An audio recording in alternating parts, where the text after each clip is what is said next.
या ठिकाणी मला आवर्जून सांगायचं की अकलूज नगरीचा विकासाचा पाया हा सरकार शंकरराव वैद्य पाटील साहेबांनी, आदरणीय कर्मवीर बाबासाहेब माने पाटील साहेबांनी संबोधून दिला असला. त्यांच्यावर अनेक सहकार्य विविध जाती धर्मातल्या लोकांनी एकत्रितरित्या येऊन या गावाचा विकास रचण्याच्या कामाची सुरुवात त्या काळामध्ये केली. आज 97 वर्ष झाली. त्यावेळेस लोकल बोलत तेव्हा बापूजी ओढा असतील, कोंडी बापुले असतील, एकत्रे मामा असतील, देवा मामा असतील, टेम काले असतील, सखाराम गायकवाड असतील, रानू उर्बा गायकवाड असतील, कृष्णा वायकर असतील, भीमसेन बोरकर असतील, माणिकराव शेळके असतील, सुरेंद्रला शेख असतील, शमशेरबाई असतील, मराठी भाषणामध्ये ज्यांचा उल्लेख झाला, मोठा बाबू आणि छोटा बाबू, तात्या गवळेंचे वडील असतील,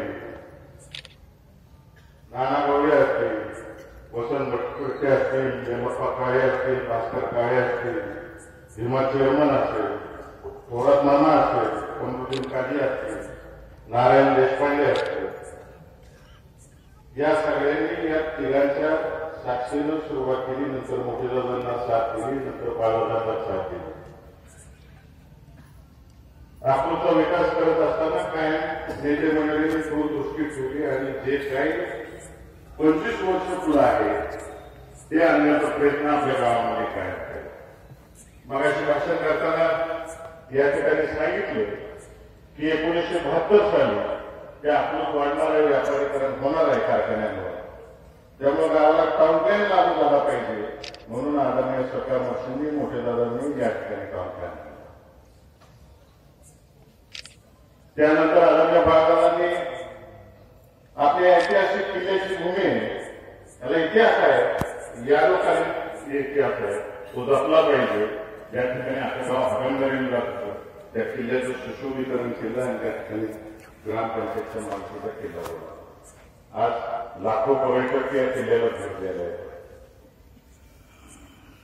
एवढ्यावर बाळादादा म्हणले नाही. बाळादादांनी प्रत्येकाचे गुण ठरले.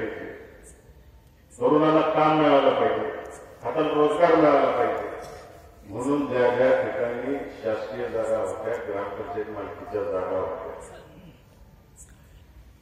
काही गोष्टी जुन्या मी आवर्जून सांगतो.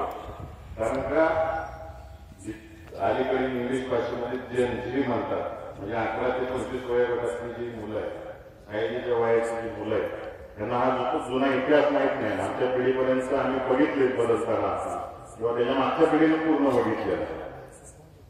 आज जर जुनी पाण्यासाठी महाराष्ट्र या ठिकाणी सुरुवातीला आदरणीय दादांनी गाळे बांधले. सरकार मर्षींचा कर्मवीर बाबासाहेब माने पाटलांचा पुतळा तिथं गाळे बांधले आणि बहुजन समाजातील मुलांना व्यवसाय करण्याची पहिली संधी कुणी दिली असेल तर ती बाळादादांनी दिली.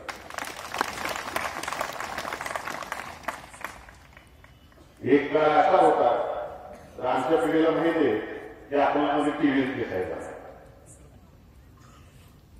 100 फुटे अँटेना उभा करायला लागायचा, तेव्हा कुठं मुंग्या त्यातून चित्र शोधून काढायला, टीव्ही बघायला, अशी परिस्थिती.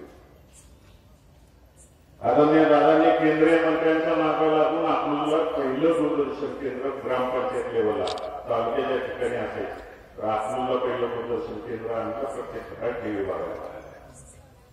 जानकर साहेब तुम्हाला आठवत असेल, किशोरकांना आठवत असेल किंवा तुमच्या सिनियर पिढीला आठवत असेल, त्या काळी टीव्ही किती महाग होता. भारतात स्मगल होऊन यायचा टीव्ही आणि मग ते आपल्याला घ्यायला लागला. म्हणून सर्वसामान्य माणसाला टीव्ही बघता येत नाही, सर्वसामान्य कुटुंबातल्या माणसाला टीव्ही बघता यावा म्हणून बाळादादांनी प्रत्येक चौकात एक टीव्ही संच ग्रामपंचायतीच्या माध्यमातून ठेवला. अनेक लोकांनी पिढ्यांनी रामायण महाभारत त्याच्यावर बघितलं का नाही? चौकात गर्दी असायची ती बघायला.